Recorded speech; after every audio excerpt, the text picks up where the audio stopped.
জানাই সর্বশক্তিমান আল্লাহকে। আজকে স্রষ্টা আমাদের কাছে শান্তির বাণী পাঠিয়েছেন জাকির নায়েকের মাধ্যমে।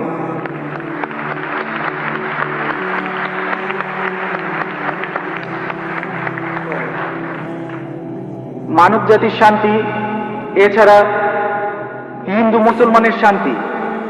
তাই আপনাকে অনেক ধন্যবাদ জানাচ্ছি। আপনি অসাধারণ একটা কাজ করেছেন। যেভাবে আপনি বেদ আর অন্যান্য ধর্মগ্রন্থ থেকে উদ্ধৃতি দিলেন, অসাধারণ একটা কাজ করেছেন। তারপরও আমাদের হিন্দুইজমে একটা জিনিস রয়েছে, সেটা হলো সিদ্ধান্ত। আপনি এখানে বেদান্ত নিয়ে কথা বলেছেন। যদি সিদ্ধান্ত পড়েন তাহলে হিন্দুইজম নিয়ে আরো বলতে পারবেন, আর এটা আমাদের মানবজাতির শান্তির জন্য ভালো হবে। আচ্ছা, অনেক ধন্যবাদ সর্বশক্তিমান আল্লাহকে।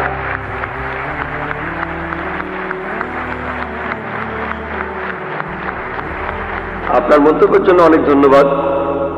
তিনি আমার প্রচেষ্টাকে পছন্দ করেছেন। আমি জানি আমরা অনেক বিষয় নিয়ে কথা বলতে পারি। সাধারণত আমার লেকচারের সময় থাকে 1 ঘন্টা থেকে 1 ঘন্টা 15 মিনিট, কিন্তু আজকে আমাকে লেকচারের সময় দেওয়া হয়েছিল 1.5 ঘন্টা, কিন্তু আমি কথা বলেছি 1 ঘন্টা 40 মিনিট। আমি জানি আমরা যা কিছু করছি, আমাদের এই কাজগুলো মহাসাগরে 1 বিন্দু পানির সমান। বিস্তারিত জানার জন্য আমার ভিডিও ক্যাসেট দেখতে পারেন, concept of god in major religions. এছাড়াও দেখতে পারেন মুহাম্মদ সাল্লাল্লাহু আলাইহি সাল্লাম ইন মেজর রিলিজিয়ান্স স্ক্রিপচার্স। এইসব বিষয় আর হিন্দুইজমের উপর আমি বেশ কিছু বইও লিখেছি। ইনশাআল্লাহ এই বইগুলো পড়লে আপনারা হিন্দুইজম আর ইসলাম ধর্মের সাদৃশ্য সম্পর্কে অনেক কিছু জানতে পারবেন। আশা করি উত্তরটা পেয়েছেন। ওখানে একজন অমুসলিম ভাইকে দেখা যাচ্ছে। হ্যাঁ ভাই, আপনার নাম আর পেশাটা দয়া করে বলবেন। আমি শশাঙ্ক শেখর, এসেছি রাঁচি থেকে। আমি এখানে সত্যভামা কলেজে ইঞ্জিনিয়ারিং পড়ছি। স্যার, আজকের অনুষ্ঠানে আপনার লেকচার শোনার পর ইসলাম ধর্ম আর মুসলমানদের সম্পর্কে আমাদের ভুল ধারণা দূর হয়ে গেছে।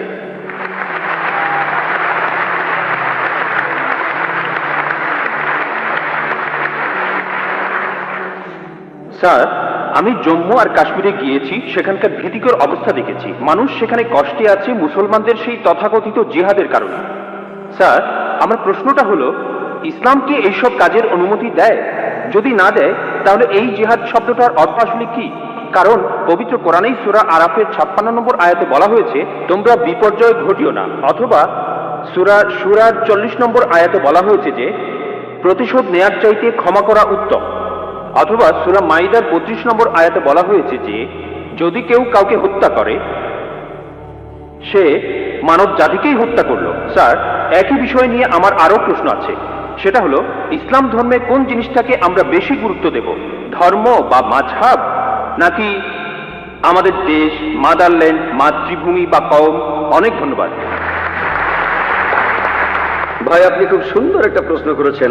প্রথম প্রশ্নটা হচ্ছে ইসলাম ধর্মে জিহাদ নিয়ে। প্রশ্ন করলেন যে কেন মানুষ যুদ্ধ করছে কাশ্মীরে, যা হচ্ছে জিহাদ, এটাকে ইসলাম কি অনুমতি দেয়? জিহাদ শব্দের অর্থ কি? এটা কি কোরআনে সূরা মাইদার 32 নম্বর আয়াতের বিরুদ্ধে যায় না? ভাই, এই জিহাদ সম্পর্কে বলি, এ ব্যাপারে ভুল ধারণা শুধু অমুসলিমদের মধ্যে নেই, মুসলমানদের মধ্যেও রয়েছে। বেশিরভাগ মানুষই এমনটা ভাবে যে কোনো মুসলিম যদি কোনো যুদ্ধ করে, যে কোনো যুদ্ধ হতে পারে নিজের সুবিধার জন্য, হতে পারে পলিটিক্সের জন্য, হোক সেটা ভাষার জন্য, হোক বর্ণের জন্য, সেটাই হলো জিহাদ। মুসলমানদের যুদ্ধ করাটাকে জিহাদ বলা হয় না। জিহাদ শব্দটা এসেছে আরবি শব্দ জাহাদা থেকে, তার মানে চেষ্টা করা, তার মানে পরিশ্রম করা। জিহাদ মানে সংগ্রাম, কোনো কিছুর জন্য চেষ্টা বা পরিশ্রম করা। ইসলামিক অভিধান অনুযায়ী জিহাদ অর্থ কারো অসৎ প্রবৃত্তির বিরুদ্ধে সর্বশক্তি দিয়ে লড়াই করা। এছাড়াও জিহাদ মানে সমাজের উন্নতির জন্য চেষ্টা করা। এছাড়াও জিহাদ শব্দটা যে যুদ্ধক্ষেত্রে আত্মরক্ষাকেও বোঝানো হয়ে থাকে। জিহাদের অর্থ অন্যায় অত্যাচারের বিরুদ্ধে লড়াই করা। জিহাদের মূল অর্থ চেষ্টা বা পরিশ্রম করা। অনেক মানুষের ভুল ধারণা আছে যে জিহাদ মানে পবিত্র যুদ্ধ। তারা জিহাদের অনুবাদ করে পবিত্র যুদ্ধ।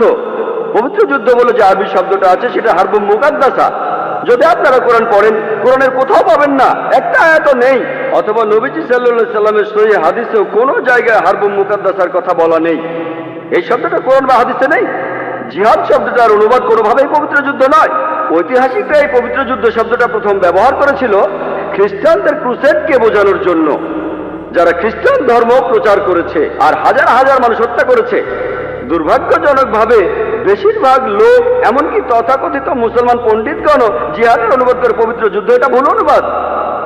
জিহাদ শব্দটার অর্থ চেষ্টা বা পরিশ্রম করা। অনেক সময় এই চেষ্টাটা যুদ্ধক্ষেত্রে হতে পারে, সেই যুদ্ধটাও হবে আল্লাহ সুবহানাহু ওয়া তাআলার পথে, সেটা কিতাল ফি সাবিলিল্লাহ।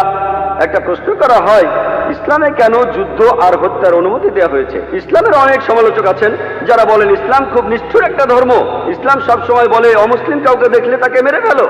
অনেকেই বলেন, ইন্ডিয়াতে এরকম একজন আছেন অরুণ সুরি, তিনি একটা বই লিখেছেন দ্য ওয়ার্ল্ড অফ ফতোয়া। তিনি সূরা তাওবার 5 নম্বর আয়াতের উদ্ধৃতি দিয়ে বলেছেন যে কোরআন বলছে কোন কাফিরকে যেখানেই পাবে, ব্র্যাকেটে হিন্দু, তাদেরকে হত্যা করবে। যদি আপনি পবিত্র কোরআনের সূরা তাওবার 5 নম্বর আয়াতটা দেখেন, সেখানে বলা হয়েছে কাফিরদের যেখানে পাবে হত্যা করবে। তবে এই উদ্ধৃতিটার প্রসঙ্গের কথা এখানে বলা নেই।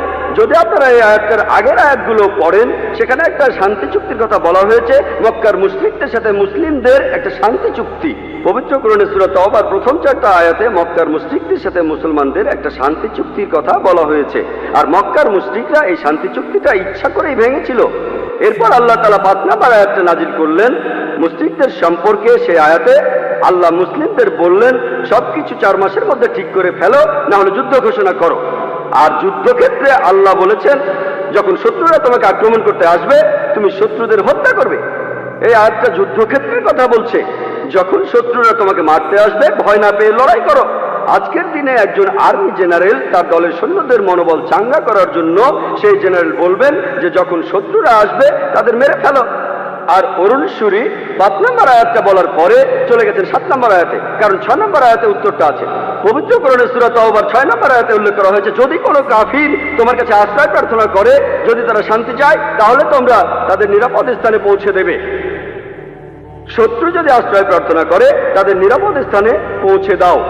আজকের দিনের সবচেয়ে ভালো আর্মি জেনারেল খুব বেশি হলে তার সৈন্যদের বলবেন যে শত্রুদের চলে যেতে দাও। এখানে আল্লাহ বলছেন তাদের শুধু ছেড়ে দিও না, তাদের কোনো নিরাপদ স্থানে পৌঁছে দাও।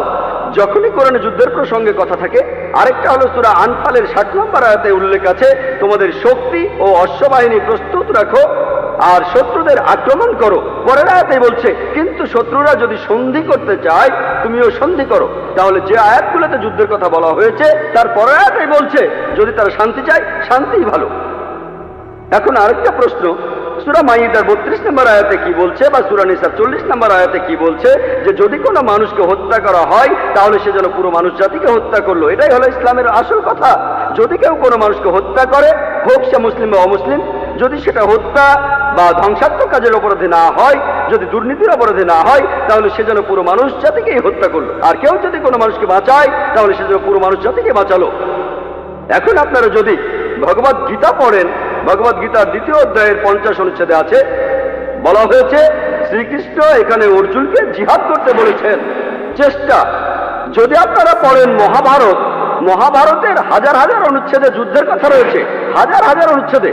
কোরআনে যত যুদ্ধের কথা আছে তার চেয়ে অনেক বেশি। মহাভারত একটা ধর্মগ্রন্থ, আপনারা হয়তো জানেন। এখানে রাজ্য নিয়ে একটা যুদ্ধের গল্প রয়েছে পাণ্ডব আর কৌরবদের মধ্যে। পাণ্ডবদের 5 ভাই আর কৌরবরা 100 ভাই, যুদ্ধ। আর ভগবদ গীতা হলো মহাভারতের অংশ। 18টা অধ্যায় কৃষ্ণের কথা। প্রভু তিনি উপদেশ দিচ্ছেন অর্জুনকে।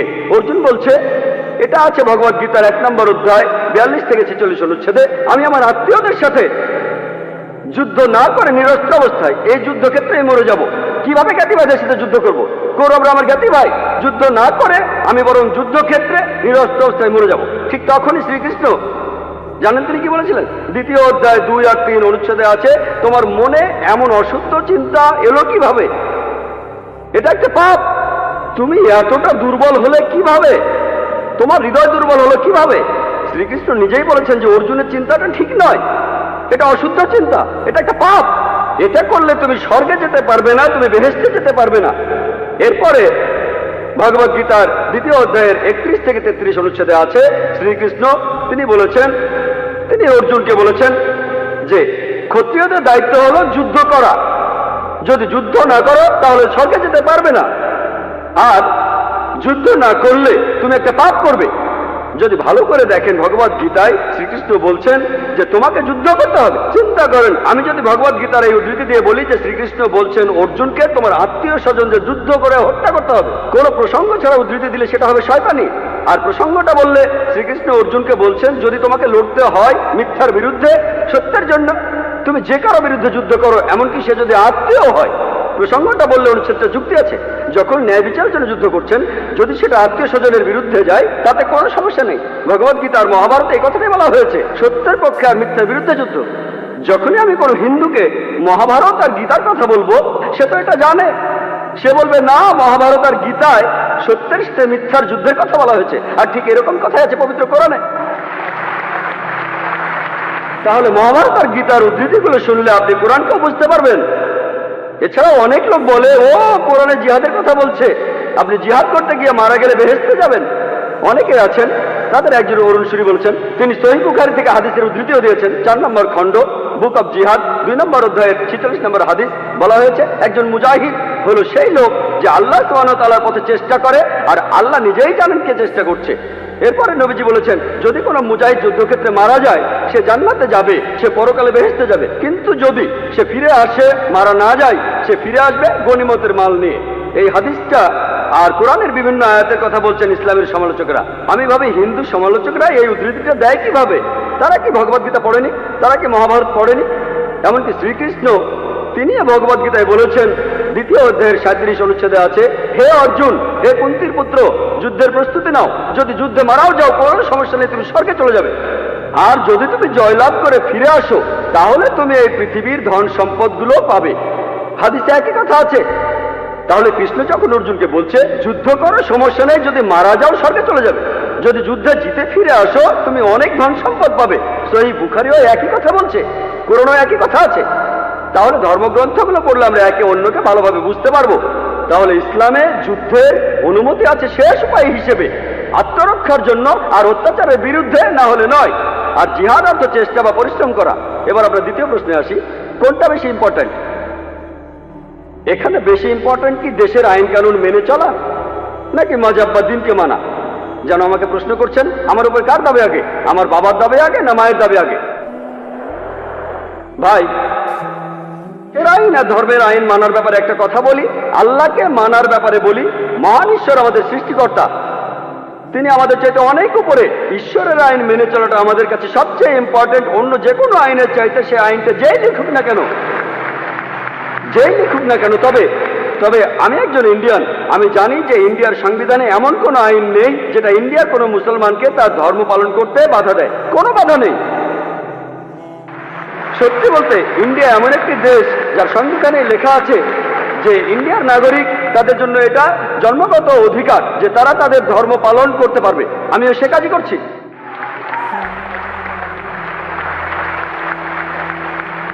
ইন্ডিয়ায় এমন একটা আইনও নেই যেটা আমাকে আমার ফরজ পালনে বাধা দেয় আর আমাকে দিয়ে হারাম কাজ করাতে বাধ্য করে। এমন কোনো আইন নেই। আমি 5 ওয়াক্ত নামাজ পড়তে চাইলে পড়বো, না পড়তে চাইলে পড়বো না। ইন্ডিয়ার সংবিধানে এমন একটা আইনও নেই যেটা আমাকে ভালো মুসলিম হতে বাধা দেয়। আমি এখানে আমার কথা বলতে পারি, আমি একজন ভালো মুসলিম আলহামদুলিল্লাহ, আর একজন ভালো ইন্ডিয়ানও।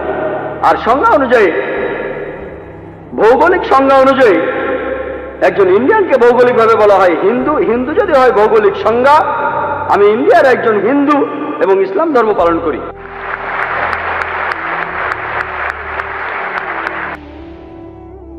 ভাই, আপনার নাম আর পেশাটা কি জানতে পারি? আমার নাম শরণ কুমার, আমি একটা ব্যাংকে চাকরি করি।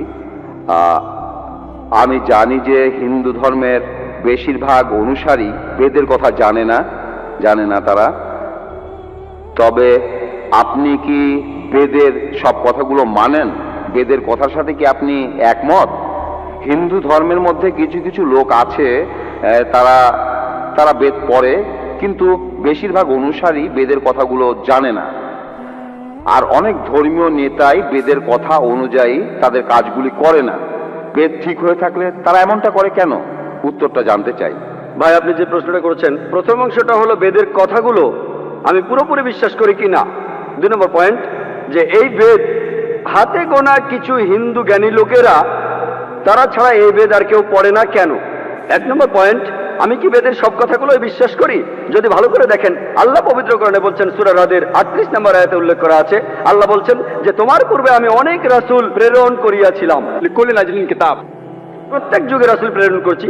পবিত্র কোরআনে 4টা কিতাবের নাম আছে, তাওরাত, জাবুর, ইনজিল আর কোরআন। পবিত্র কোরআন হলো আল্লাহ তাআলার সর্বশেষ আর চূড়ান্ত আসমানি কিতাব, নাজিল হয়েছিল সর্বশেষ আর চূড়ান্ত নবী মুহাম্মদ সাল্লাল্লাহু আলাইহি সাল্লামের উপর। এখন বোম্বেতে আমাকে একজন প্রশ্ন করেছিল, বেদকে আমি ঈশ্বরের বাণী মনে করি কি না, আমি কি বেদকে সম্পূর্ণ সঠিক মনে করি? দেখেন, নাম দিয়ে মাত্র 4টার কথা বলা হয়েছে, তাওরাত, জাবুর, ইনজিল আর কোরআন, কিন্তু আল্লাহ তাআলা আরো আসমানি কিতাব নাজিল করেছেন। এখন বেদের ব্যাপারে, বেদকে আমি ঈশ্বরের বাণী মনে করি কিনা, যেহেতু পবিত্র কোরআনে বেদের নাম উল্লেখ করা নেই, হাদিসেও বলা হয়নি, আমি নিশ্চিতভাবে বলতে পারি না যে এটা ঈশ্বরের বাণী। আমি এখন বলবো এটা হতে পারে, এমন হতে পারে, আবার নাও হতে পারে, কিন্তু বেদ যদি ঈশ্বরের বাণী হয়েও থাকে, বেদ ছিল সেই সম্প্রদায়ের জন্য আর সেই সময়ের জন্য। বর্তমানে আমরা মানব সর্বশেষ আর চূড়ান্ত আসমানি কিতাবকে, অর্থাৎ পবিত্র কোরআন, পুরো মানুষ জাতির জন্য। 2 নম্বর প্রশ্ন, আমি বেদের সবকিছু বিশ্বাস করি কিনা। আল্লাহ পবিত্র কোরআনে সূরা বাকারার 79 নম্বর আয়াতে বলেছেন, فويل للذين يكتبون الكتاب بأيديهم ثم يقولون هذا من عند الله ليشتروا به ثمنا قليلا فويل لهم مما كتبت أيديهم وويل لهم مما يكسبون। দুর্ভোগ তাহাদের যাহারা নিজ হাতে কিতাব রচনা করে তুচ্ছ মূল্য প্রাপ্তির জন্য বলে, ইহা আল্লাহর নিকট হইতে। দুর্ভোগ তাহারা যাহা উপার্জন করিয়াছে, দুর্ভোগ তাহারা যাহা লিখিয়াছে। তাহলে বুঝতে পারছি যে মহান সৃষ্টিকর্তা সব আসমানি কিতাবই সময় চলে যাওয়ার সাথে সাথে বাতিল হয়ে যায়, পরিবর্তিত হয়ে যায়। বর্তমানে ইনজিলকে অবিকৃত অবস্থায় পাওয়া যাবে না। আমরা যে বাইবেল দেখি সেটা ইনজিল নয়, যেটা যীশু খ্রিস্টের উপর নাজিল হয়েছিল। সময়ের সাথে সাথে এগুলো বদলে গেছে। তাই বেদ যদি ঈশ্বরের বাণী হয়েও থাকে, বেদ পুরোপুরি অবিকৃত অবস্থায় এখন নাই। হিন্দু পণ্ডিতরা এই ব্যাপারে একমত। আর আল্লাহ পবিত্র কোরআনে সূরা হিজরের 9 নম্বর আয়াতে বলেছেন, আমি কোরআন অবতীর্ণ করিয়াছি, অবশ্যই আমি উহা সংরক্ষক। কোরআনকে আরো বলা হয় ফুরকান, যা দিয়ে সঠিক ও ভুল আলাদা করা হয়। তাই বলবো, বেদের যে কথাগুলোর সাথে কোরআনের মিল রয়েছে সেগুলো সত্যি বলে মেনে নিচ্ছি, যেগুলো মেলে না সেগুলো বাদ দিচ্ছি। কারণ হিন্দু পণ্ডিতরা বলেন যে বেদ অবিকৃত অবস্থায় নেই। আমি কি করছি, কোরআনের সাথে বেদের যে কথাগুলো মিলছে সেগুলো মেনে নিচ্ছি। এটা ঈশ্বরের বাণী হতে পারে, কিন্তু আমি বেদের সব কথাই মেনে নিচ্ছি না। বেদে অনেক অবৈজ্ঞানিক কথা রয়েছে, এটার উপরেও লেকচার দিতে পারি, কিন্তু সে ব্যাপারে এখানে বলতে চাই না। বেদের অনেকগুলো বৈজ্ঞানিক ভুল নিয়ে কথা বলতে পারি। তাই আমি বলছি যে কোরআন হলো ফুরকান, আর এটা দিয়ে পরীক্ষা করে দেখব, যদি এর সাথে মিলে যায় তাহলে এ কথা মানব যে এই অংশটা একেবারে সঠিক। আশা করি উত্তরটা পেয়েছেন। এবারের প্রশ্ন মহিলাদের মধ্য থেকে একজন অমুসলিম বোন এবার প্রশ্ন করবেন। সবাইকে শুভ সন্ধ্যা। আমার নাম আরতি, আমি ইঞ্জিনিয়ারিং এর স্টুডেন্ট। আমি এই কথা মানি যে সব ধর্মই আসলে কিছু বিশ্বাসের সমষ্টি। হিন্দুইজম একটা বিশ্বাস, ইসলাম একটা বিশ্বাস, খ্রিস্টান ধর্ম একটা বিশ্বাস। আর বেশিরভাগ প্রধান ধর্মই, যেমন হিন্দুইজম, ইসলাম বা খ্রিস্টান ধর্ম, এগুলো সময়ের সাথে গড়ে উঠেছে। এই ধর্মগুলো অনেক সময় পার করে তারপর এসেছে। এই ধর্মগুলোতে অনেক কিছু যোগ হতে পারে, বাদ যেতে পারে। এতে করে ধর্মটা উন্নত হতে পারে, অথবা এসব যোগ বিয়োগে ধর্মটার অনেক ক্ষতিও হতে পারে। আমার প্রশ্নটা হলো, আমাদের কেন কোরআন বা বেদের মতো কিছু ধর্মগ্রন্থ মেনে চলতে হবে? আমরা কেন ধর্মগুলোর ভালো জিনিসটা নিয়ে আর খারাপ জিনিসগুলো বাদ দিয়ে তারপর পালন করি না? কোরআন থেকে ভালো জিনিস নিলাম, বেদ থেকে ভালো জিনিস নিলাম, বাইবেল থেকে ভালো জিনিস নিলাম, তারপর সেগুলো মানতে পারি। আর বেদে যে কথাই থাকুক, কোরআনে যে কথাই থাকুক, আর বাইবেলে যে কথাই থাকুক, আমার মতে পুরুষের একটাই স্ত্রী থাকা উচিত। আর আমি কোনো কিছু এজন্য মানব না যে সেটা কোরআনে লেখা আছে বা বেদে লেখা আছে। আমি আমার যুক্তি আর বুদ্ধি দিয়েই সেটা বিচার করব, আর সব ধর্ম থেকে ভালো জিনিসটাই নেব। আর আজকের এই অনুষ্ঠানে আমরা কেন এই দুইটা ধর্মের সাদৃশ্য আর পার্থক্য নিয়ে আলোচনা করছি? আমরা তো দুইটা ধর্ম থেকে ভালো জিনিসগুলো নিয়ে আমাদের নিজেদের মতো জীবনযাপন করতে পারি। এটাই আমার প্রশ্ন। বোন, আপনি খুব সুন্দর একটা প্রশ্ন করেছেন, খুবই সুন্দর প্রশ্ন, খুবই প্রাসঙ্গিক প্রশ্ন। আমরা কেন কোনো ধর্ম পালন করব? কেন হিন্দুইজম, ইসলাম আর খ্রিস্টান ধর্ম, তার চেয়ে সব ভালো জিনিসগুলো জড়ো করি, সেগুলোই মেনে চলি। শেষ। কোনটা ভালো কোনটা খারাপ কে বলবে?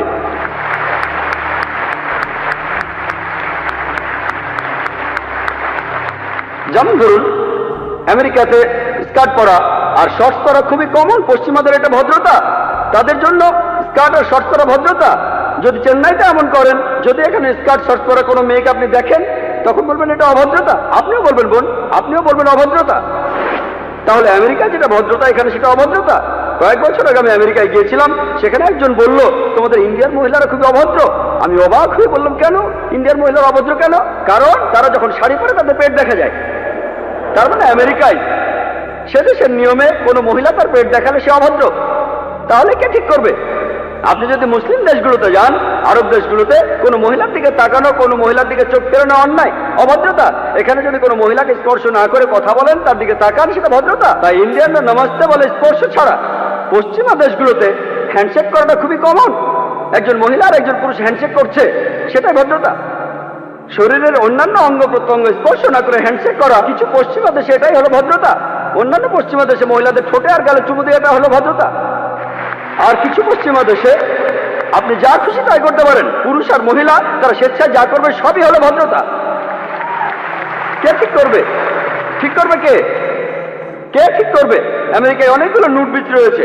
টাইমস অফ ইন্ডিয়া 2 মাস আগে পড়লাম, সমুদ্র ভ্রমণ, নুট ক্রুজ, জাহাজে যারা থাকবে সবাই উলঙ্গ থাকবে, তাদের জন্য এটা ভদ্রতা। কে ঠিক করবে?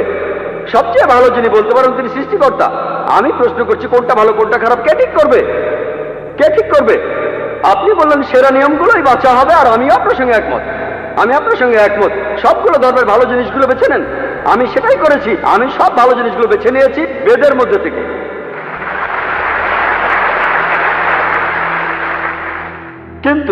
কিন্তু ভালো জিনিসটা আপনাদের জন্য ভালো নয়, এটাই সমস্যা। এই আলোচনাটা আমি করব। আমি চ্যালেঞ্জ করছি সব মানুষকে, ইসলাম ধর্মের মাত্র একটা মূলনীতি খুঁজে বের করুন যেটা আমাদের মানবতার বিরুদ্ধে কথা বলছে। একটা।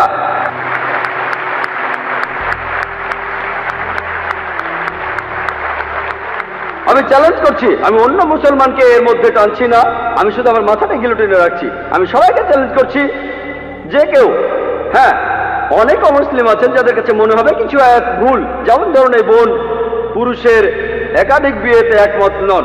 এরপরও বলবো ইনশাল্লাহ আমার উত্তরটা শুনে আপনিও মানবেন, ইনশাল্লাহ মেনে নেবেন, আপনিও একমত হবেন।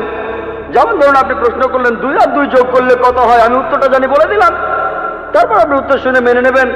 আমরা এখানে যেটা করব, যেসব ব্যাপারে আপনারা একমত নন আপনার মাইকের সামনে এসে প্রশ্ন করবেন। আমি আসলে একজন ছাত্র হিসেবে যথাসাধ্য চেষ্টা করবো, আল্লাহ চাইলে উত্তরটা দিতে পারবো। এখন বেদ যে বলছে আপনি একাধিক বিয়ে করতে পারেন, খ্রিস্টানদের বাইবেল বলছে, কোরআনও বলছে। এখন আপনি এইসবের কোনোটাই মানতে চান না, সমস্যা নেই, আসুন আমরা যুক্তির কথা বলি, আমরা যুক্তি দিয়ে দেখি। বল, আপনি কি জানেন প্রাকৃতিকভাবে ছেলেরা আর মেয়েরা সমান অনুপাতে জন্মায়?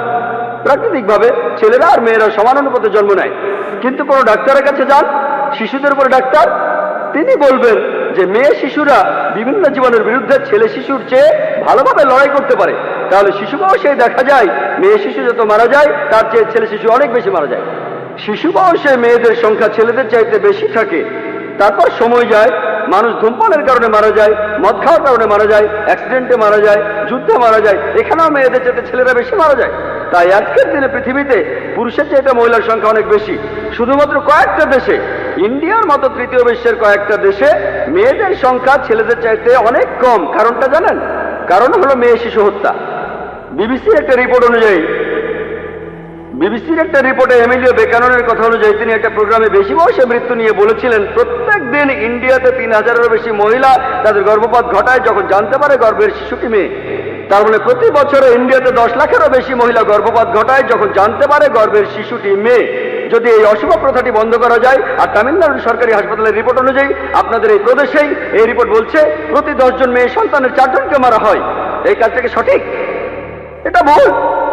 যদি এই অশুভ প্রথা বন্ধ করেন তাহলে ইন্ডিয়াতেও মেয়েদের সংখ্যা হবে ছেলেদের সংখ্যা চেয়ে বেশি। শুধুমাত্র আমেরিকাতেই মেয়েদের সংখ্যা ছেলেদের চেয়ে 78 লক্ষ বেশি। শুধু ইংল্যান্ডে ছেলেদের চেয়ে মেয়েদের সংখ্যা 40 লক্ষ বেশি। জার্মানিতে মেয়েদের সংখ্যা 50 লক্ষ বেশি। শুধু রাশিয়াতে মেয়েদের সংখ্যা হচ্ছে 90 লক্ষ বেশি। আল্লাহ জানেন পৃথিবীতে মেয়েদের সংখ্যা ছেলেদের চাইতে কতজন বেশি। মনে করুন হাইপোথেটিক্যাল প্রশ্ন, ধরুন আমার বোন সে আমেরিকায় থাকে, অথবা আপনার বোন সে আমেরিকায় থাকে, ইউএসএ, আর সেখানকার বিয়ের বাজারে প্রত্যেক পুরুষ একটা করে বিয়ে করেছে। তবুও সেখানে 78 লক্ষ মহিলা থাকবে যারা কোনো জীবন সঙ্গী খুঁজে পাবে না। তাদের জন্য তখন একটা উপায় খোলা থাকে, যেসব মহিলা জীবনসঙ্গী খুঁজে পাবে না তারা হয় কারো দ্বিতীয় স্ত্রী হতে পারে অথবা হতে পারে জনগণের সম্পত্তি। হয়তো বলবেন জনগণের সম্পত্তি, ভাই জাকির এটা খারাপ শব্দ। বোন, সবচেয়ে ভদ্র ভাষায় আমি এটাই বলতে পারি, এর চেয়ে ভালো কোনো শব্দ জানা নেই। আমেরিকাতে সে দেশের পরিসংখ্যান আমাদের বলে বিয়ের আগে গড়ে একজন মানুষের 8 জন যৌনসঙ্গী থাকে। রক্ষিতা রাখাটা খুবই কমন, যতজন খুশি 10 জন 20 জন 30 জন সমস্যা নেই। 100 জন আইন আপনাকে কিছুই বলবে না। যদি আপনার একাধিক স্ত্রী থাকে এই ব্যাপারটা তারা হজম করতে পারে না। কেন? রক্ষিতা হয়ে মহিলারা কোনো অধিকার পান না, এখানে সেই মহিলাকে অসম্মান করা হয়। ইসলামে আপনার দ্বিতীয় স্ত্রী থাকলেও তার সমান অধিকার, তার সম্মান আছে, সবাই শ্রদ্ধা করে। তবে আমি আপনার সঙ্গে একমত, এ ব্যাপারে একমত যে কোনো মহিলাই স্বাভাবিক পরিস্থিতিতে তার স্বামীকে অন্য মহিলার সাথে ভাগাভাগি করতে চায় না। আমি একমত বোন, আমি আপনার সাথে একমত। কিন্তু ইসলামিক শরিয়ার মূল কথা হলো বড় ক্ষতি ঠেকানোর জন্য ছোট কোনো ক্ষতি হওয়া ভালো। বড় ক্ষতি ঠেকাতে হলে ছোট ক্ষতি হওয়া ভালো। তাহলে মুসলিম উম্মার সব মুসলমান মহিলা জানেন যে অনেক মহিলা অবিবাহিত, যদি তারা অনুমতি না দেয় তাদের স্বামীদের একাধিক বিয়ে করতে, এরা জনগণের সম্পত্তি হবে। তখন তারাই বলবে আমাদের স্বামীদের ভাগাভাগি করব, কিন্তু অন্যান্য বোনদের জনগণের সম্পত্তি হতে দেব না। আশা করি উত্তরটা পেয়েছেন। এবারের প্রশ্ন পুরুষদের মধ্য থেকে ডান দিকের মাইকে। আমার নাম দেবরাজ, আমি একজন ইঞ্জিনিয়ার। আমি একটা ইঞ্জিনিয়ারিং ফার্মে সিনিয়র ম্যানেজার হিসেবে কাজ করছি। উপস্থিত শ্রোতাদের সবাইকে বলছি, আজকে আমরা একটা অসাধারণ অনুষ্ঠান উপভোগ করলাম। এই লেকচারে হিন্দুদের সবারই চোখ খুলে গেছে।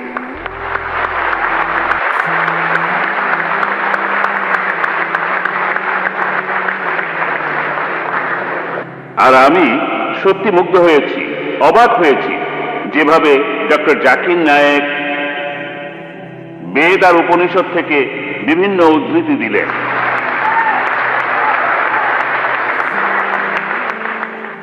আমি এটাই বলবো, বেশিরভাগ লোকই বলবে ডক্টর জাকিরের এই ক্ষমতা ঈশ্বরই তাকে দিয়েছেন।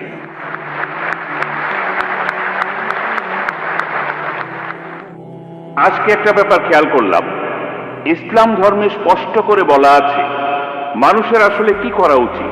হিন্দুইজমে এটা পরিষ্কার না, কথাগুলো আছে কিন্তু পরিষ্কার না। অনেকের মধ্যেই ভুল ধারণাগুলো আছে, অনেক ধরনের ধারণা, মতবাদ, বিশ্বাস সেখানে আছে। যদি ভালো করে দেখেন, এই যে ইমাম যারা ছিলেন তারা মুসলমানদের বিভক্ত করতে চাননি। তারা চেয়েছিলেন মানুষ যেন মূল ধর্মগ্রন্থগুলো পড়ে, কোরআন আর সহিহ হাদিস। তাই আমাদের এখন যা করতে হবে, আমি জানি যে লোকজন বলে একটা হাদিসে আছে মুসলিমরা 73টি ভাগে বিভক্ত হবে। এটা আছে তিরমিজিতে, সহিহ হাদিস 171 নম্বর হাদিস। নবীজি বলেছেন ভবিষ্যতে 73টি ভাগ তৈরি হবে। ভাগ করা উচিত সেটা বলেননি। নবীজি জানতেন যে আল্লাহ এই কাজটাকে নিষিদ্ধ করেছেন। তাহলে যেটা করতে পারেন, আল্লাহ আর রাসূলকে মানেন, আর নিজেদের আপনারা যে নামে ডাকতে পারেন সেটা হলো মুসলমান।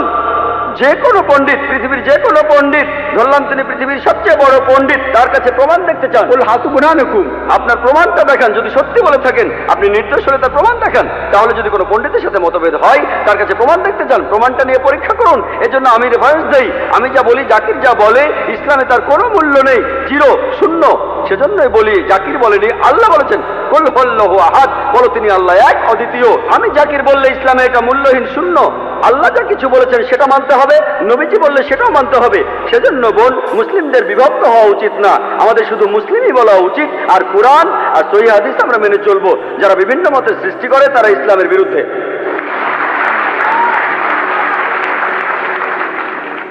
হ্যাঁ ভাই, প্রশ্নটা করুন। ডক্টর মহাদেব, আমি প্রাইভেট প্র্যাকটিস করি। গত পরশুদিন আমি আব্দুর রহিম গ্রিনের লেকচার শুনতে গিয়েছিলাম। তাকে একটা প্রশ্ন করেছিল একজন মেডিকেল স্টুডেন্ট। তার প্রশ্নটা ছিল বেহেশত নিয়ে, যারা ইসলাম মানে তারা বেহেশতে যাবে আর বাকি সবাই যাবে দোজখে। এটা কি বিস্তারিত বলবেন? ধন্যবাদ। ভাই, আপনি প্রশ্ন করলেন যারা ইসলাম মানে তারা বেহেশতে যাবে আর যারা ইসলাম মানে না তারা দোজখে যাবে। তার মানে কি মুসলমানরা সবাই বেহেশতে যাবে আর অমুসলিমরা দোজখে যাবে? ভাই, কি করলে বেহেশতে যাবেন সেই কথাটা রয়েছে সূরা আসরে 1 নম্বর আয়াত থেকে 3 নম্বর আয়াতে বলা হয়েছে, ইন্নাল ইনসানা ফি খুসর, ইল্লাল্লাযিনা আমানু ওয়া আমিলুস সালিহাতি ওয়া তাওয়াসাউ বিল হাক্কি ওয়া তাওয়াসাউ বিস সাবর। মহাকালের শপথ, মানুষ জাতি অবশ্যই ক্ষতিগ্রস্ত তারা বাদে যারা ঈমান আনে, যারা সৎকর্ম করে, যারা মানুষকে সত্যের উপদেশ দেয় অর্থাৎ দাওয়া, আর যারা মানুষকে ধৈর্যের উপদেশ দেয়। কোন মানুষ বেহেশতে যেতে চাইলে তার চারটা জিনিস লাগবে: ঈমান, বিশ্বাস, ইসলামের স্তম্ভগুলির মধ্যে একটা সৎ পথে কাজ, মানুষকে সত্যের উপদেশ দেয়া আর মানুষকে ধৈর্যের উপদেশ দেয়া। এই চারটা জিনিসের একটাও বাদ গেলে স্বাভাবিক পরিস্থিতিতে আপনি বেহেশতে যেতে পারবেন না। শুধু আপনার নাম আব্দুল্লাহ, মুহাম্মদ, সুলতান বা জাকির হলে আপনি বেহেশতে যেতে পারবেন না। শুধু মুখে মুসলিম দাবি করলে বেহেশতে যাবেন না। আমি আমার লেকচারেও বলেছি, পবিত্র কোরআনে সূরা আনকাবুতের 2 নম্বর আয়াতে উল্লেখ করা আছে, আমি ঈমান এনেছি কথা বললেই, আমি মুমিনের কথা বললেই তোমরা কি মনে করো তোমরা বেহেশতে যেতে পারবে? আল্লাহ তোমাদের অবশ্যই পরীক্ষা করবেন। তাহলে নিজেকে মুসলিম দাবি করলেই আপনি বেহেশতে চলে যাবেন না। যে লোকটা ইসলাম ধর্ম পালন করে, ইসলাম শব্দটা এসেছে আরবি শব্দ সালাম থেকে, যার অর্থ শান্তি।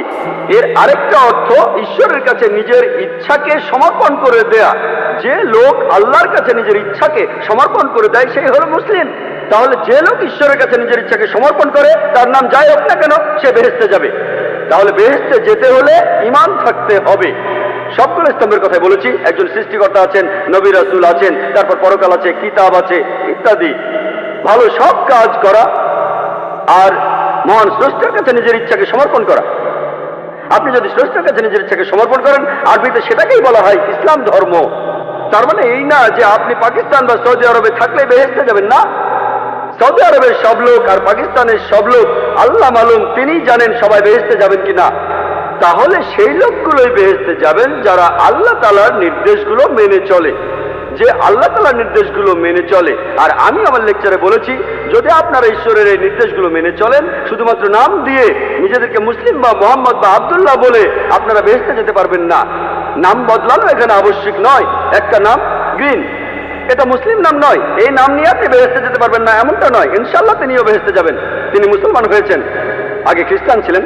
তাহলে নাম দিয়ে বেহেশতে যাবেন না, ভালো কাজ থাকলে যাবেন। ঈমান, সৎ কাজ, মানুষকে সত্যের উপদেশ দেয়া, ধৈর্যের উপদেশ দেয়া। যদি ভালো কাজ করেন, আপনার ঈমান থাকে, মানুষকে সত্যের আর ধৈর্যের উপদেশ দেন, ইনশাআল্লাহ তাহলে সেই লোক বেহেশতে যেতে পারবেন। আশা করি উত্তরটা। ইসলাম শব্দটা এসেছে আরবি শব্দ সালাম থেকে, যার অর্থ শান্তি। এর আরেকটা অর্থ ঈশ্বরের কাছে নিজের ইচ্ছাকে সমর্পণ করে দেয়া। যে লোক আল্লাহর কাছে নিজের ইচ্ছাকে সমর্পণ করে দেয় সেই হলো মুসলিম। তাহলে যে লোক ঈশ্বরের কাছে নিজের ইচ্ছাকে সমর্পণ করে, তার নাম যাই হোক না কেন, সে বেহেশতে যাবে। তাহলে বেহেশতে যেতে হলে ঈমান থাকতে হবে। সবগুলো স্তম্ভের কথাই বলেছি। একজন সৃষ্টিকর্তা আছেন, নবী রাসূল আছেন, তারপর পরকাল আছে, কিতাব আছে ইত্যাদি। ভালো সব কাজ করা আর মহান স্রষ্টার কাছে নিজের ইচ্ছাকে সমর্পণ করা। আপনি যদি স্রষ্টার কাছে নিজের ইচ্ছাকে সমর্পণ করেন, আরবিতে সেটাকেই বলা হয় ইসলাম ধর্ম। তার মানে এই না যে আপনি পাকিস্তান বা সৌদি আরবে থাকলে বেহেশতে যাবেন না। সৌদি আরবের সব লোক আর পাকিস্তানের সব লোক আল্লাহ মালুম, তিনি জানেন সবাই বেহেশতে যাবেন কিনা। তাহলে সেই লোকগুলোই বেহেশতে যাবেন যারা আল্লাহ তাআলার নির্দেশগুলো মেনে চলে, যে আল্লাহ তাআলার নির্দেশগুলো মেনে চলে। আর আমি আমার লেকচারে বলেছি, যদি আপনারা ঈশ্বরের এই নির্দেশগুলো মেনে চলেন, শুধুমাত্র নাম দিয়ে নিজেদেরকে মুসলিম বা মোহাম্মদ বা আব্দুল্লাহ বলে আপনারা বেহেশতে যেতে পারবেন না। নাম বদলানো এখানে আবশ্যিক নয়। একটা নাম গ্রিন, এটা মুসলিম নাম নয়, এই নাম নিয়ে আপনি বেহেশতে যেতে পারবেন না এমনটা নয়। ইনশাআল্লাহ তিনিও বেহেশতে যাবেন, তিনি মুসলমান হয়েছেন, আগে খ্রিস্টান ছিলেন। তাহলে নাম দিয়ে বেহেশতে যাবেন না, ভালো কাজ থাকলে যাবেন। ঈমান, সৎ কাজ, মানুষকে সত্যের উপদেশ দেয়া, ধৈর্যের উপদেশ দেয়া। যদি ভালো কাজ করেন, আপনার ঈমান থাকে, মানুষকে সত্যের আর ধৈর্যের উপদেশ দেন, ইনশাআল্লাহ তাহলে সেই লোক বেহেশতে যেতে পারবেন। আশা করি উত্তরটা পেয়েছেন। এর পরের প্রশ্ন পুরুষদের মধ্যে থেকে, আপনার নাম এবং পেশা। আমার নাম রাজাজি, নিউ কলেজে ফার্স্ট ইয়ারে পড়ি। আমার আর আপনার দৃষ্টিভঙ্গি একেবারে আলাদা, তাই কিন্তু আমার নিজের মতটাও আমার জানানো উচিত।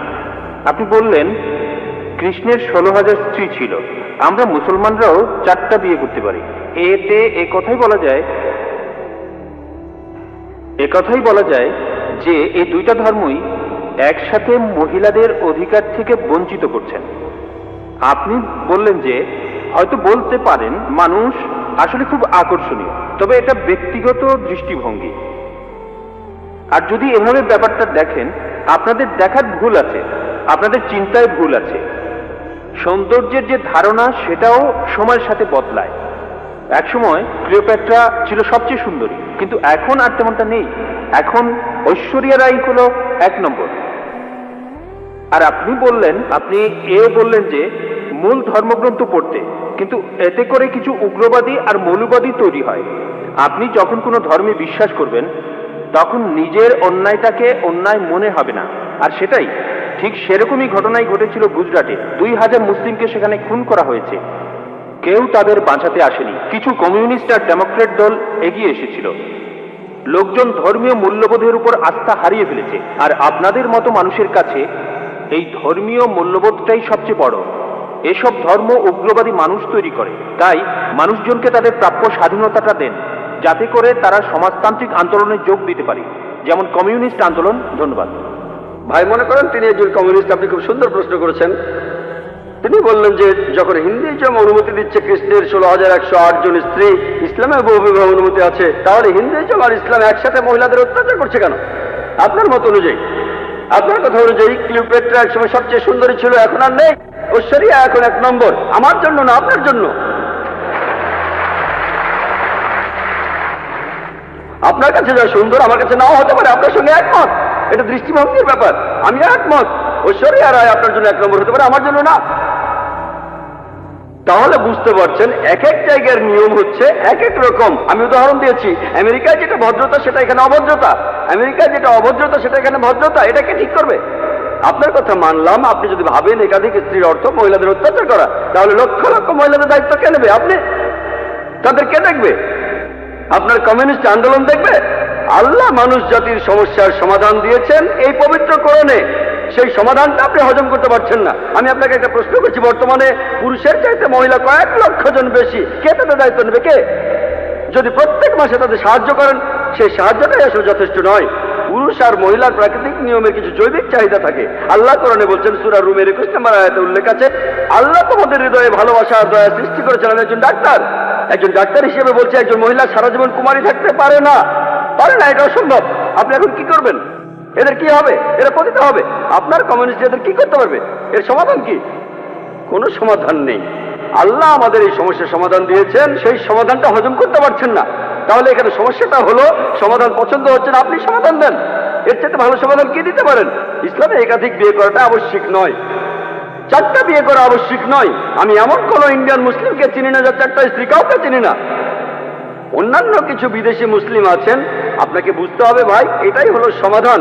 সব পুরুষই একাধিক বিয়ে করতে পারে না, সবাই করতে পারে না। তবে কিছু মানুষ স্ত্রীদের সুবিচার করতে পারে, আল্লাহ তাদের অনুমতি দিয়েছেন। তারা যদি সুবিচার করতে পারে, আপনার সমস্যা কোথায়? কোথায় মহিলাদের অত্যাচার করছি? আমরা তাদের সম্মান করছি। আপনি যে আমেরিকা তথাকথিত আধুনিক কালচারের কথা বলছেন, আর্ট কালচারের নামে তারা কি করছে? তারা মহিলাদের অসম্মান করছে। আপনি যে নারী স্বাধীনতার কথা বলছেন, সেটা আসলে স্বাধীনতার নামে শরীরকে শোষণ করছে, সম্মানের অবমাননা করছে, আর আত্মাকে বঞ্চিত করছে। পশ্চিমা সমাজ আসলে মহিলাদের অধিকার দেওয়ার কথা বলে তাদের নামিয়ে দিচ্ছে উপপত্নীর স্তরে, রক্ষিতার স্তরে। তারা সমাজের প্রজাপতি, যারা আর্ট কালচারের পর্দার পেছনে থাকে। আর্ট আর কালচারের নামে ঐশ্বরিয়া রায়, সে আবার কে? মডেলিং, তাই তো? ঠিক না? এখানে আপনাকে সঠিকভাবে চিন্তা করতে হবে। আমরা মাকে বিক্রি করতে চাই না, আমরা বোনকে বিক্রি করতে চাই না। আপনি চাইলে তা করেন। একটা অ্যাডের কথা শুনেছিলাম, আগের লেকচারে আমি বলেছিলাম, BMW। এক লোক বলছিল, খুব বিখ্যাত অ্যাড, BMW নাম শুনেছেন? খুব দামি গাড়ি, মার্সিডিজ বেঞ্চের সঙ্গে কম্পিটিশন করে। সেই অ্যাডে বিকিনি পরা একটা মেয়ে গাড়ির সামনে দাঁড়িয়ে আছে, এখনই চালানো শুরু করুন। মেয়েটাকে না গাড়িটাকে? আপনারা কি করছেন? কমিউনিজমের কথা বলে, মহিলাদের অধিকারের কথা বলে আপনাদের মা বোনকে বিক্রি করছেন, আপনাদের মা বোনকে বিক্রি করছেন। আমরা মুসলিমরা এটা করতে চাই না, আমরা এটা করতে চাই না।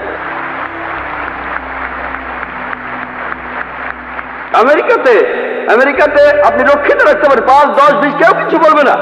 আর কমিউনিজমে রক্ষিত রাখার নিয়ম আছে, একাধিক স্ত্রী থাকলে সমান অধিকার দিতে হবে, অবিচার করতে পারবেন না, সম্মান করতে হবে, সম্পদের ভাগ দিতে হবে। এটা আপনারা হজম করতে পারছেন না। কে মহিলাদের ছোট করছে? আমি না আপনি।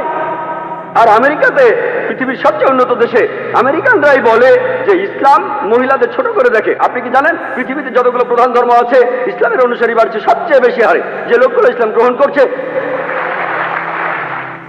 তাদের 3 ভাগে 2 ভাগে মহিলা।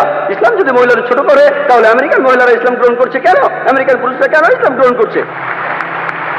কে ডক্টর আবু আমিনা বিলাল ফিলিসকে ইসলাম গ্রহণে বাধ্য করেছিল? ভাই আব্দুর রহিম গ্রিনকে কে জোর করেছিল? কে? যারা ইসলাম গ্রহণ করছে তাদের 3 ভাগে 2 ভাগই মহিলা, তারাও ইসলাম গ্রহণ করছে। কেন? ইসলাম যদি মহিলাদের ছোট করে তাহলে কেন তারা মুসলমান হচ্ছে? কারণ তারা জানে ইসলাম মহিলাদের নিরাপত্তা দেয়, মহিলাদের সম্মান দেয়। এই নিরাপত্তাটা থাকলে আপনাদের উদ্দেশ্য সফল হবে না, এদের দিয়ে আপনারা টাকা কামাতে পারবেন না। পলিটিশিয়ানরা যেমন ডিভাইড অ্যান্ড রুলের নীতি মেনে চলে, আর্ট আর কালচারের লোকেরা তেমনি মহিলাদের অধিকারের কথা বলে। বিউটি কন্টেস্ট, কসমেটিক্স বিক্রি করা হচ্ছে, তারা এভাবে কোটি কোটি ডলার কামাচ্ছে। আপনি জানেন বিউটি কন্টেস্ট কি জন্য? এই বিউটি কন্টেস্টের নামে তারা কোটি কোটি ডলার কামাচ্ছে। আর এরা যেহেতু কোটি কোটি ডলার কামাচ্ছে, অন্যান্য সব লোকজনও সেটা দেখছে। তাহলে বুঝলেন ভাই, আমরা আমাদের মা বোনদের লোকজনের সামনে সাজিয়ে দেখাতে চাই না। তাদের সম্মান করি, তাদের ভালোবাসি, তাদের শ্রদ্ধা করি, আমরা মহিলাদের ছোট করি না।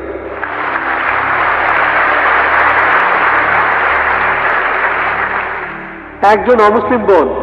জি, আমার আগের প্রশ্নের উত্তরে আপনার যুক্তি আর পরিসংখ্যানটা শুনলাম, কিন্তু আমি একটা ব্যাপার পরিষ্কার করতে চাই। সম্ভবত আগের দিনগুলোতে যুদ্ধ হলে পুরুষরাই যুদ্ধের ময়দানে যেত, পরিবারের হয়ে উপার্জন করত, কিন্তু এখন সময় বদলেছে আর সম্ভবত ভবিষ্যতে এই পরিস্থিতি আরো বদলাবে। মহিলারা যুদ্ধে যাবে, এখনকার দিনে মহিলারা চাকরি বাকরি করছে, আর হতে পারে মহিলাদের মৃত্যুর হার আরো বাড়বে। আর সেরকম সময়ে আসলে তখন কি একথা বলা যাবে যে হ্যাঁ, পুরুষ মানুষের মাত্র একজন স্ত্রী থাকা উচিত? এই ধর্মগুলো আসলে পৃথিবীর মানুষের জন্য, ঈশ্বরের জন্য না। বোন, আপনি খুব ভালো প্রশ্ন করেছেন। আগেকার দিনে যুদ্ধের সময় বেশি পুরুষ মারা যেত, আমিও আপনার সাথে একমত।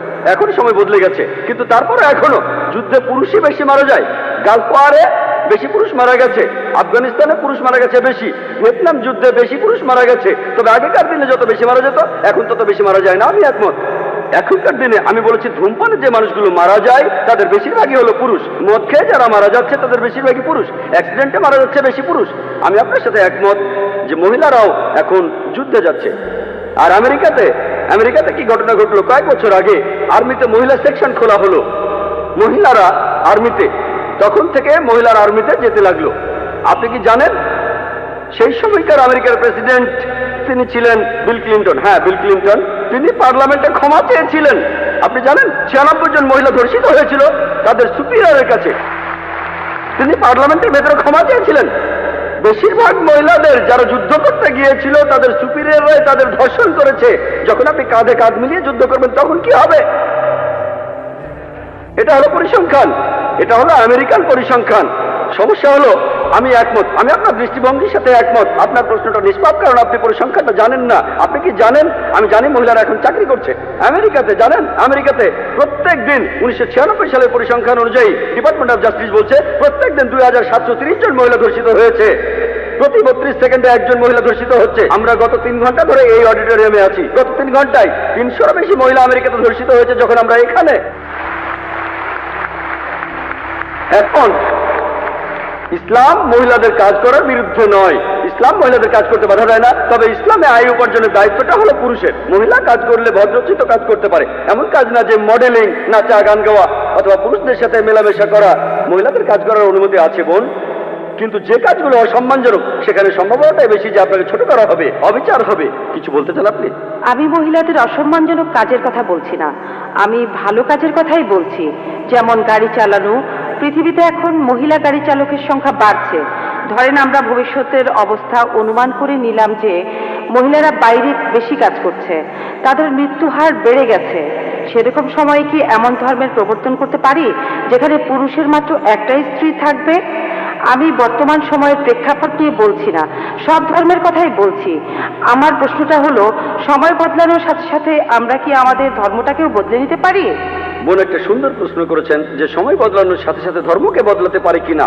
যদি ধর্মটা নিখুঁত না হয়ে থাকে তাহলে পরিবর্তনের প্রয়োজন আছে, কিন্তু নিখুঁত হয়ে থাকলে পরিবর্তনের কোনো প্রয়োজন নেই। তাহলে ধর্মের ভেতরে যদি সমস্যা থাকে, সেজন্যই আমি বলেছি মাত্র একটা ভুল বের করে দেখেন। আপনি বলছেন যদি এমনটা হয়, যদি এমনটা হয় 100 বছর পরে যদি মহিলারা বেশি বেশি কাজ করে তাদের মৃত্যুর হার বেড়ে যায়, যদি পৃথিবীতে মহিলার সংখ্যা কমে যায়, অনেকগুলো যদি বোন, সৃষ্টিকর্তা ভবিষ্যতের কথা ভালো জানেন, আপনি আমি জানি না। সৃষ্টিকর্তা ভালো জানেন। তিনি বলেছেন যে একজন পুরুষ একাধিক বিয়ে করতে পারে, আবশ্যিক নয়। যদি আপনার কথা মেনে নেই, যদি আপনার কথা মেনেও নেই, মহিলাদের সংখ্যা সমান হয়ে যাবে। মুসলিম পুরুষরা যে একাধিক বিয়ে করবে এটা আবশ্যিক না। আমার মাত্র একজন স্ত্রী, আমার স্ত্রী মাত্র একজনের, আমি তাকে নিয়েই সন্তুষ্ট, আর বিয়ে করতেও চাই না। এটা কোনো সমস্যা না। কেউ যদি করতে চান তাতেও কোনো সমস্যা নেই। বিয়ে করতে চাইলে করবেন, না চাইলে করবেন না, তবে একাধিক বিয়ে করলে তাদের সাথে সুবিচার করতে হবে। বোন, আমাদের সৃষ্টিকর্তা মহান ঈশ্বর, তিনি ভবিষ্যৎ জানেন। যেমন ডাক্তাররা বলেন সায়ানাইড খাবেন না, কিন্তু ধরেন সায়ানাইড আমার কোনো ক্ষতি হয় না। উদাহরণ দিচ্ছি, ডাক্তার জানে, কিন্তু ডাক্তাররা মানুষ, তারও ভুল হতে পারে। মহান সৃষ্টিকর্তা তো সবার উপরে বড় ডাক্তার, তিনি সবচেয়ে বড় ডাক্তার, তিনি আমাদের প্রয়োজনটা জানেন। সেজন্য আমি বলছি, এখন আপনি কোরআনের একটা ভুল দেখান, আগামীকাল হয়তো একটা কিছু হবে, সেদিন ইনশাআল্লাহ আপনি আমাকে প্রশ্ন করবেন আর আমিও আপনাকে উত্তর দেব। আমার নাম শ্রীরাম, আমি একজন ইঞ্জিনিয়ারিং গ্র্যাজুয়েট। আমি আপনাকে একটা প্রশ্ন করতে চাই। আপনি বললেন যে দশরথের 3 জন স্ত্রী ছিল, আর আমরা রামায়ণপুরে এটা জেনেছি যে দশরথ তার স্ত্রীদের সমানভাবে দেখতে গিয়ে নিজের জীবনটাই হারিয়েছেন। আপনি হয়তো এখানে বলতে পারেন যে এটা আল্লাহর একটা পরীক্ষা। এখন এই স্ত্রীদের কি হবে? কারণ দুর্ভোগটা পৌঁছে তারাই, যখন স্বামী দায়িত্ব পালনে ব্যর্থ হয় তখন স্ত্রীদের দায়িত্ব কে নেবে? আর এই মহিলাদের তখন কি হবে? আর এটা কি ঠিক? ভাই, আপনি প্রশ্ন করলেন যে দশরথের 3 জন স্ত্রী ছিল, সবাইকে সমান অধিকার দেওয়ায় স্ত্রীরাই কষ্ট পেয়েছিল, তিনি এই কথাটাই বললেন। এটা একটা পরীক্ষা, কোরআন বলছে কষ্টটা একটা পরীক্ষা। যখন ছাত্র ছিলাম, যখন আমি ডাক্তারি পড়ছিলাম, ঘাম ছুটে গিয়েছিল, আমার ঘাম ছুটে গিয়েছিল। বিশ্বাস করেন, যদি আপনি আমাকে 10 লাখ টাকাও দেন, আমি আর MBBS পরীক্ষা দিতে যাব না, ঘাম ছুটে গিয়েছিল পাস করতে গিয়ে। তাহলে এই কষ্ট সবই পরীক্ষা, এটা একটা পরীক্ষা। তাহলে আমরা বুঝতে পারছি তার জন্য একটা পরীক্ষা। যদি সেই মহিলা ভালো স্ত্রীর মতো আচরণ করে আর ঈশ্বরের নির্দেশগুলো মেনে চলে, স্ত্রীর কর্তব্যগুলো পালন করে, তার স্বামী যদি দায়িত্ব পালন না করে, মহিলা পরীক্ষা পাস করবে আর স্বামী এই পরীক্ষা ফেল করতে পারে, তাহলে ভাই এই জীবনটা একটা ক্ষুদ্র অংশ। গড়ে একজন মানুষ 50 বছর পর্যন্ত বাঁচে, অথবা 40 বছর, কেউ 20 বছরে মারা যায়, আবার কেউ 80 বছরে। মানুষের এই গড় আয়ু 40 থেকে 60 বছর, কিন্তু পরকালের তুলনায় এই জীবন 0.00000 খুবই ক্ষুদ্র একটা অংশ। যদি আপনাকে বলি যে পরকালের তুলনায় ক্ষুদ্র এই ছোট্ট জীবনটাতে আপনাকে কষ্ট দেব, পরকালে আপনি যা চান তাই পাবেন, আপনি বলবেন কোনো সমস্যা নেই, আমাকে কি করতে হবে, আমাকে কষ্ট দেন, পরকালে আমি যা যাবো তাই পাবো, তাহলে বুদ্ধিমান লোক বলবে এই কষ্ট, এই বিপদে কোনো সমস্যা নেই। পরীক্ষার আগের রাতে যেমন আমাদের ঘাম ছুটে যায়, তখন আমাদের ঘুমও হয় না। কেন?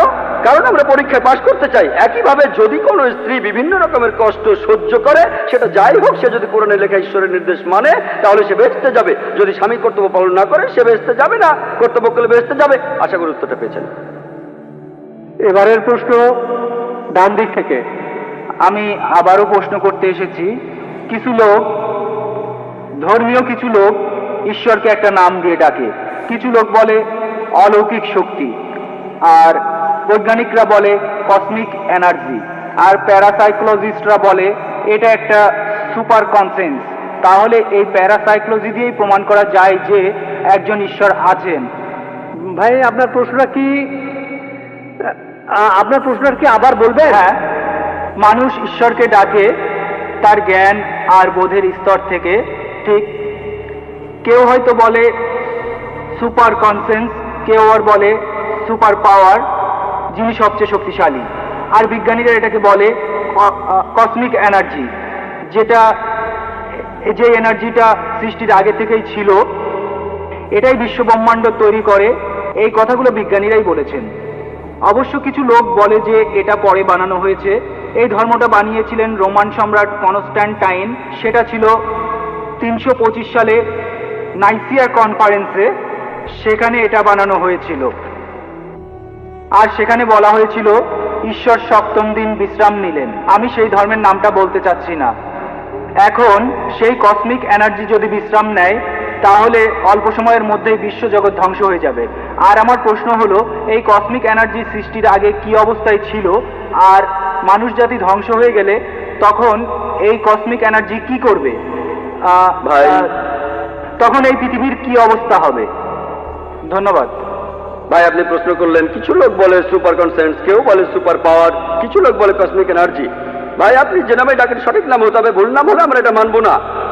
কিছু লোক সঠিক নামে ডাকে সুপার পাওয়ার, সমস্যা নেই, সুপার বিং, সমস্যা নেই। কিছু সঠিক নাম হতে পারে, কিছু ভুল নামও হতে পারে।